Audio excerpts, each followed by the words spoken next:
Buenas tardes, señorías, buenas tardes.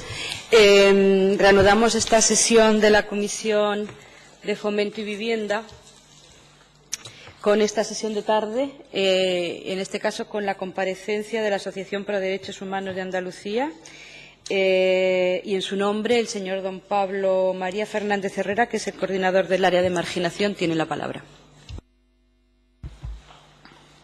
Pues, buenas tardes.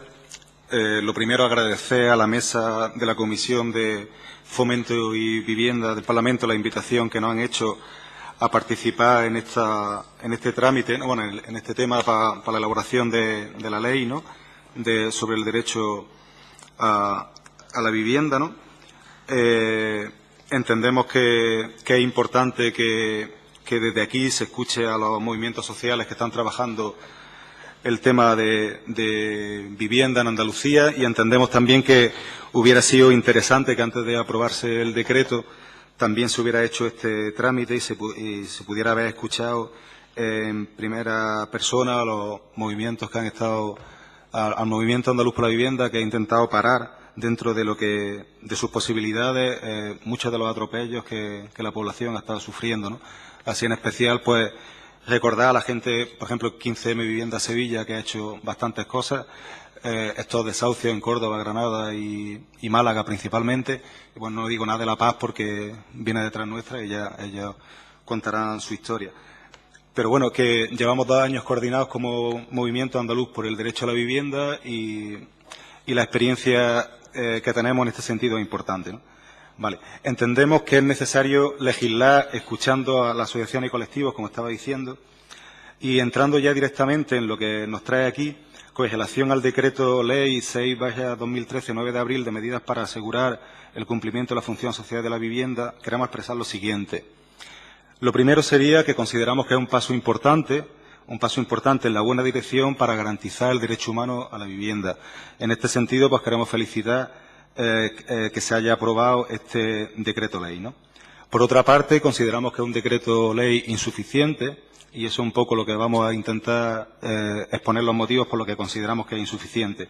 La idea principal es porque queda mucha gente que sigue sin tener acceso a la vivienda y que sigue quedando al margen de este decreto, ¿no? Y que esperemos que no quede, o que quede la menos gente posible al margen cuando se publique la ley, ¿no?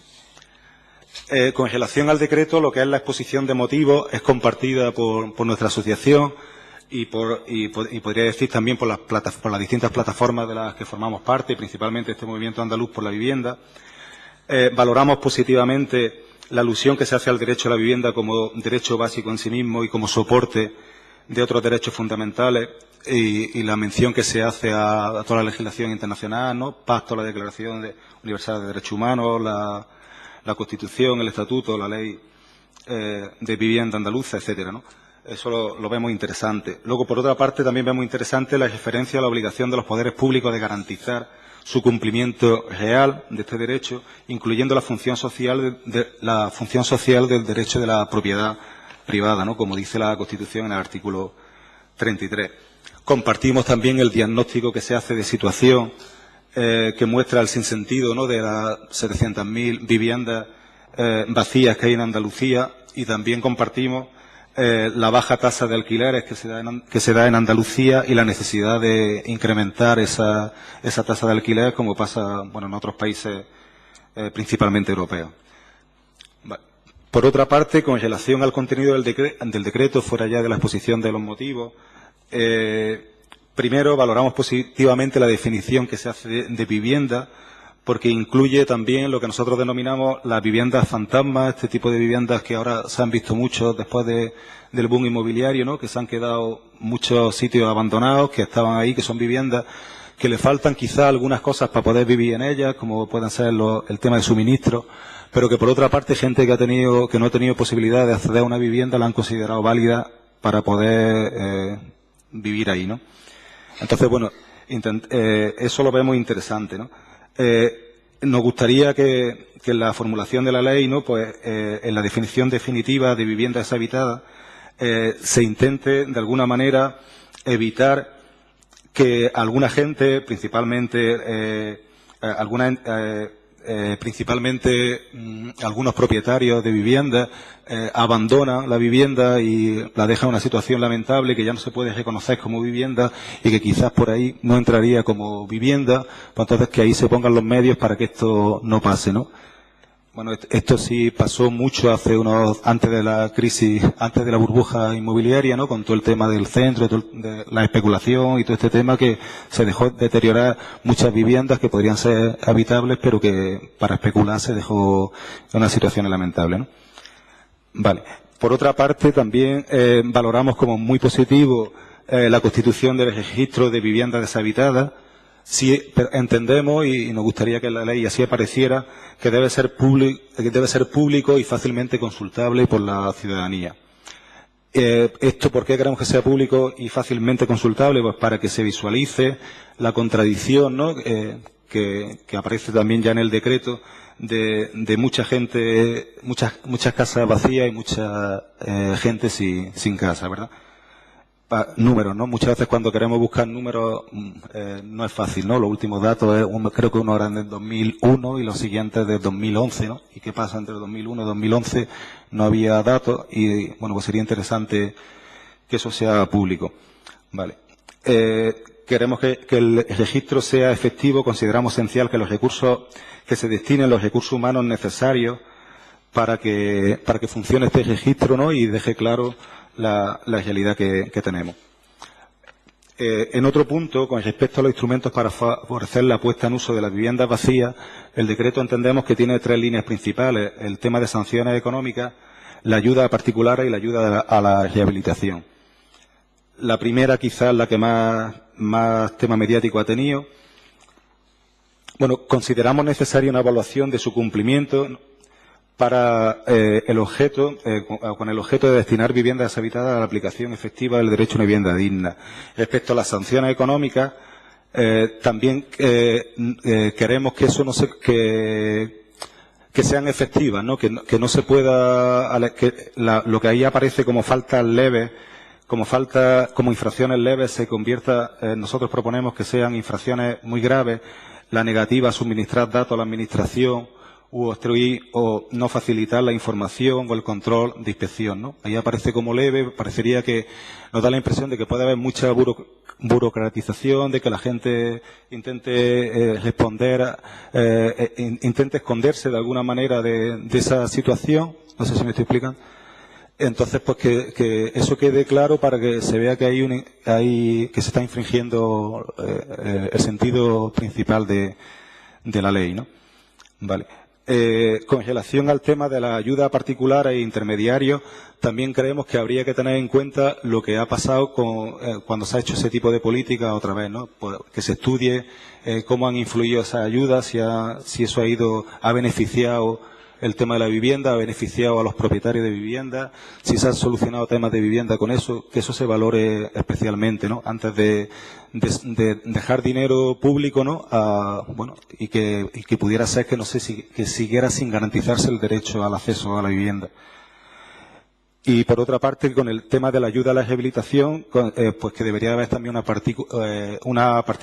consignar una partida específica que permita su ejecución, que entendemos que en el decreto no existe, ¿no? Y también, sobre todo, que vaya destinado a todo el tema de rehabilitación, principalmente vivienda pública. Nosotros, como colectivo, como asociación, también defendemos el derecho al uso de la vivienda. No estamos en contra de la propiedad, por supuesto, pero defendemos que la gente pueda disfrutar del derecho a la vivienda. Entendemos también la necesidad de que se cree un IBI especial para viviendas vacías, tanto de personas jurídicas como personas físicas. Esto iría también en la línea de favorecer que entren más viviendas en el mercado y el alquiler pueda ponerse a precios razonables. Y entendemos de igual manera también la necesidad de la participación ciudadana en todos estos procesos, ¿no? Que haya un conocimiento que sea claro de todo lo que está pasando, las medidas que se están haciendo, las que no están funcionando, cómo se van cambiando, bueno, todas estas cosas, ¿no? Vale. Uno de los avances del decreto también, para nosotros, es establecer un control sobre el parque de viviendas protegidas, que son propiedad de entidades bancarias, inmobiliarias y promotoras, y la obligatoriedad de comunicar estas viviendas para hacer un inventario de viviendas protegidas. tal y como hemos expresado antes, consideramos que esta información debe estar a disposición también de la ciudadanía, ¿no? La vivienda de protección oficial es un tipo de vivienda muy concreta que se debe saber dónde está, en qué situaciones está, ¿no? Y ver cómo puede entrar al servicio del derecho a la vivienda, porque es un tipo de vivienda muy concreta, ¿no? Con un dinero concreto, con partidas concretas públicas, ¿no? Vale. Luego, con respecto a la expropiación forzosa del uso de la vivienda por el máximo de 3 años, pues ahí lo que vemos es que esto está destinado principalmente solo a ejecuciones hipotecarias y luego también está limitado en 3 años. Daría la impresión como que a los 3 años se van a solucionar los problemas. ¿Qué pasaría después de los 3 años? Que nos parece un avance esto, obviamente, pero entendemos que habría que dar un paso más, ¿no? ¿Qué pasa si cuando termine este plazo se van de la vivienda, se concierta un alquiler, si las personas tienen trabajo y si no tienen trabajo?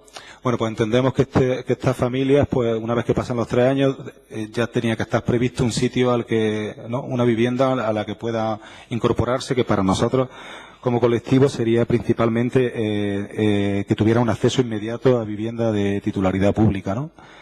Vale. Y también entendemos que deben de tener, entendemos que no puede ser solo para ejecuciones hipotecarias, como decía antes, y que además se haga depender de las partidas presupuestarias que haya, sino que, bueno, que habría que ver la manera, articular la manera para que la gente que está en esa situación no vaya a la calle, ¿no? Porque entendemos, como bien dice en la exposición de motivos, que la necesidad de evitar una vivienda es más importante que la propiedad de esta, ¿no?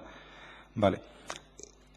Con respecto al observatorio, a la creación del Observatorio de Vivienda de Andalucía, en el plazo de 6 meses, también lo valoramos positivamente. Es un tema que hace mucho tiempo parecía, bueno, que se iba a poner en funcionamiento.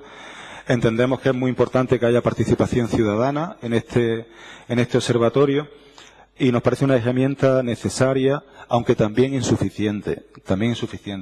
Para nosotros sería importante que también el observatorio se dedique a detectar las necesidades de vivienda que hay en Andalucía.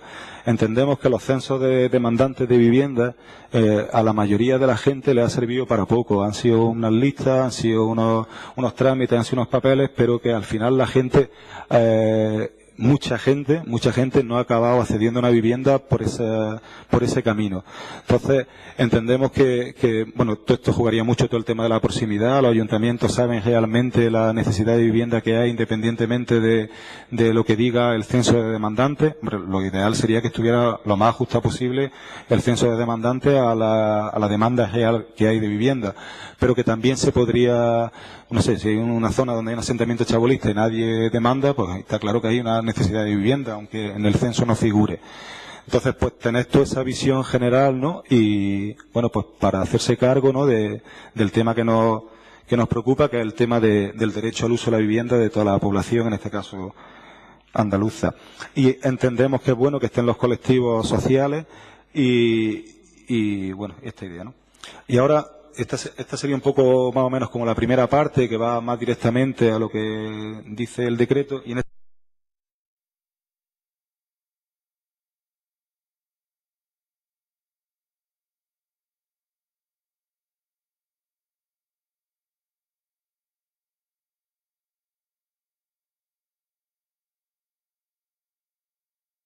segunda parte, algunas propuestas que nosotros entendemos no están en el decreto o que si están de una manera insuficiente, ¿vale?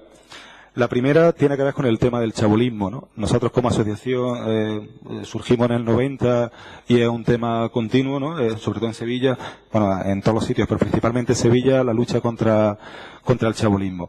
Pues pensamos que la ley, nada dice el decreto de las personas que viven en asentamientos chabolistas, que entendemos que están en una situación de emergencia habitacional fuerte.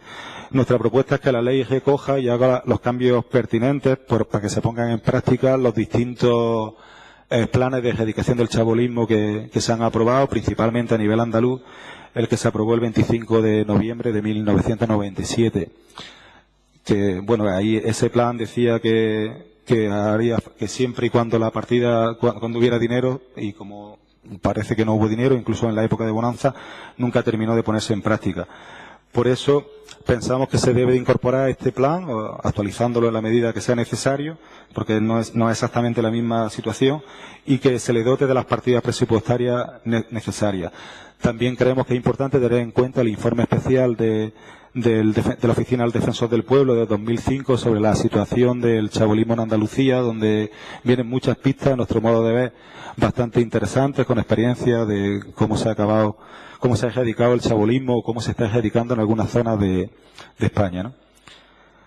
Creemos que el chabolismo lo que mejor visualiza el tema de que las administraciones, en el tema del derecho a la vivienda, no se cumple en Andalucía, ¿no? Asentamiento, bueno, Sevilla, de que estamos muy cerca del Bacio, ¿no? Vale. Un segundo punto sería que pensamos que tampoco afecta en nada a las personas que viven en la calle, ¿no? A las personas sin hogar, a los nuevos asentamientos, y por nuevos asentamientos nosotros entendemos como asociación no asentamientos chabolistas permanentes, sino eventuales, que gente que se va poniendo en un sitio porque no tiene ningún sitio donde vivir, y la policía, generalmente la policía local, los levanta de ahí y los mueve a otro sitio, y esta gente no puede irse a ningún sitio porque no tiene ningún sitio donde irse. No están concentrados protestando por nada, están viviendo en el único sitio en el que pueden vivir, que es la calle. Si le dice que se vayan a su casa, no pueden irse a su casa porque no tienen ningún sitio al que irse. Entonces pensamos que no hay ninguna solución, obviamente, levantarlos continuamente con toda la molestia que se supone a gente que lo único que intenta es vivir, lo que pasa es que no tiene posibilidad de acceder a la vivienda, pues nada dice el decreto de esta gente, y esta gente, bueno, está ahí en miles de personas, y pensamos que las administraciones también tienen estos datos, ¿no? La gente que vive en furgonetas, ¿no? Como un ejemplo concreto, yo cuando voy a mi trabajo, pues no voy a decir dónde, pero cuando paso, pues hay como unas 10 o 12 familias que están en furgonetas y llevan como mínimo 4 o 5 meses viviendo en la misma calle, y por la mañana ya no están, pero duermen. Yo paso bastante temprano y están desayunando, bueno, esa gente está viviendo ahí. Nunca probablemente entren en el censo de demandantes de vivienda, probablemente no sé qué, pero bueno, están viviendo en unas condiciones totalmente infrahumanas. Pensamos que las administraciones no pueden mirar para otro lado, pensamos que las administraciones tienen que hacerse cargo de esta situación, y nuestra propuesta, que creemos que se podría recoger en la ley, la necesidad de crearse los instrumentos necesarios para que existan alojamientos urgentes para todas las personas que lo necesiten. Entendemos que se debe implementar una red andaluza de espacios dignos, y ahí tampoco habría muchas maneras. Nosotros hablamos vivienda, albergues, centros de acogida, que tengan las cosas mínimas que son necesarias para una persona o para una familia, como puedan ser duchas, cocinas, comedores. Es un tema de emergencia, estamos hablando de vivienda, ¿no? Y bueno, y entran aquí muchos más ámbitos. Digo, nosotros también llevamos reclamando 20 años la ley de inclusión, ¿no? Que algunas de las cosas pues entran también directamente en este ámbito. Pensamos que esa red debe estar repartida por las distintas localidades andaluzas, y cuando las ciudades son grandes, por los distintos barrios. No se deben de focalizar, no deben estar centralizados los recursos en una zona, porque eso crea problemas de convivencia en la zona, sino que bueno, que tiene que estar un poco repartidos por las distintas poblaciones. Muchas veces las administraciones locales argumentan, esta es nuestra experiencia, que no quieren ofertar estos espacios porque podría producirse el efecto llamada, y entonces entendemos que si a nivel andaluz esto se coordina, se gestiona y se ve como un problema en su conjunto, ¿no? Pues sería simplemente dotar de los espacios que hagan falta en los sitios que hagan falta, y asumiendo de manera solidaria, ¿no? Esta situación, que son ciudadanos andaluces, ¿no? Ciudadanas andaluzas. Entonces creemos que por eso sería importante que se recogiera en una ley de ámbito andaluz, ¿no? Vale. Que pensamos que es muy importante la coordinación autonómica en esta visión global. Entendemos que se debe hacer una campaña en todas las ciudades para que la gente sepa que las administraciones no le dan la espalda en estos temas, y que hayan sitios donde verdaderamente se les trate como lo que son, personas dotadas de dignidad y derechos, que las administraciones no dejan desamparo a esta gente, y que está intentando buscar soluciones, ¿no? Válidas, ¿no? En la línea del derecho a la vivienda que se argumenta al principio en la exposición de motivos en el decreto. Vale. Señor Fernández, le comento, ¿sabe Sí. usted que tiene un tiempo tasado? Se ha pasado usted ampliamente ya de él. Le rogaría que fuera resumiendo porque Sí. es que tenemos a más gente esperando Sí. detrás. ¿Vale? Gracias. Vale, lo siento. De todas maneras, vamos a pasar a partir de mañana por escrito todas las... Es que no lo sabíamos. Vamos a pasar las propuestas que vienen con más detalle. Entonces, nombro 2 o 3 cosillas que quedan. Una de ellas, el tema de los desahucios por impago de alquiler, que no están tampoco en el decreto. Sí. No. El tema de los desahucios por impago de alquiler, que entendemos que deben de estar, que se debe de estudiar este tema y que debe de tener un tratamiento específico en la ley.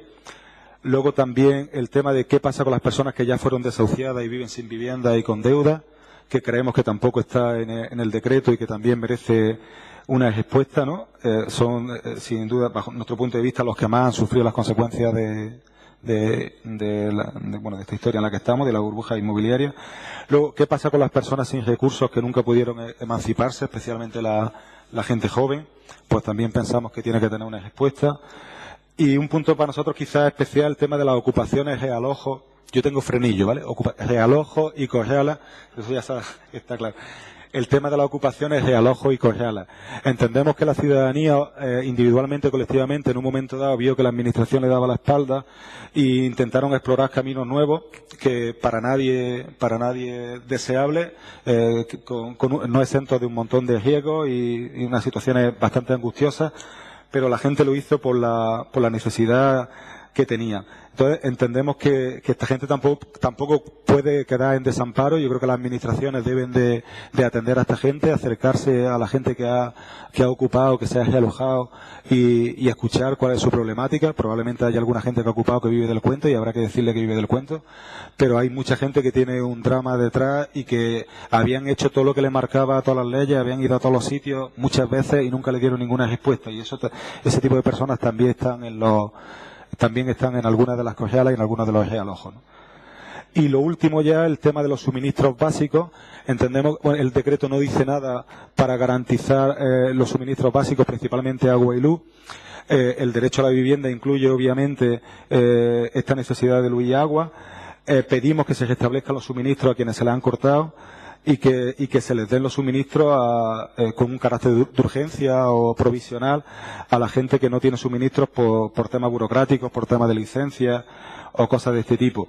Entendemos que no se le debería de cortar a nadie que viva en una vivienda la luz y el agua. Creemos que debe de arbitrarse soluciones válidas, un contador provisional, alguien se hace cargo de algo, una limitación del uso de energía. A lo mejor no puedes tener toda la que tú quieras, pero sí se te va a garantizar lo mínimo para que puedas tener, no sé, una lavadora, lavadora, un frigorífico, cosas que son necesarias y eso técnicamente es viable.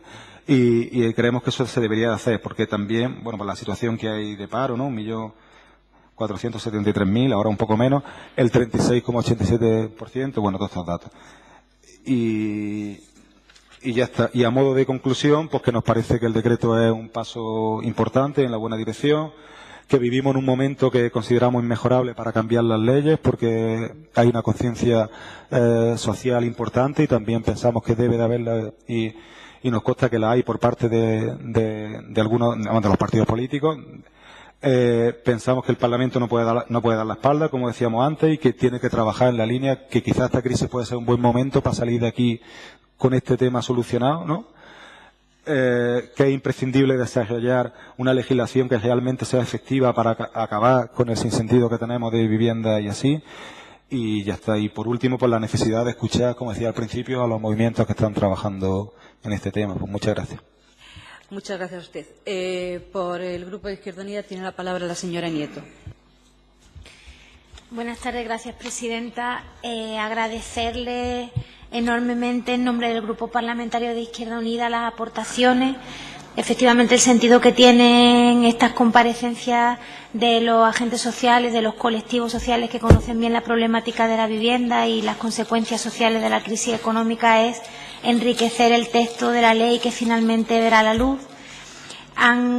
Ya leeremos más tranquilamente las aportaciones que nos han trasladado, pero entiendo en nombre de nuestro grupo parlamentario que van en esa dirección que al menos modestamente desde este grupo hemos querido marcar con un cambio en el concepto de la vivienda como producto financiero, como mercancía, a la vivienda como derecho. Es cierto que este decreto es un pequeño paso, pero entendemos que es un pequeño paso en una dirección correcta en la que habremos de seguir dando pasos para llegar efectivamente a garantizar ese derecho a todas las personas, al menos en nuestra comunidad autónoma, y estirando esas competencias que tenemos y los recursos que tenemos, pero poniendo por delante ese carácter de derecho humano, de derecho fundamental y no de mercadeo que nos ha traído a esta situación en la que tantas personas se han quedado al margen.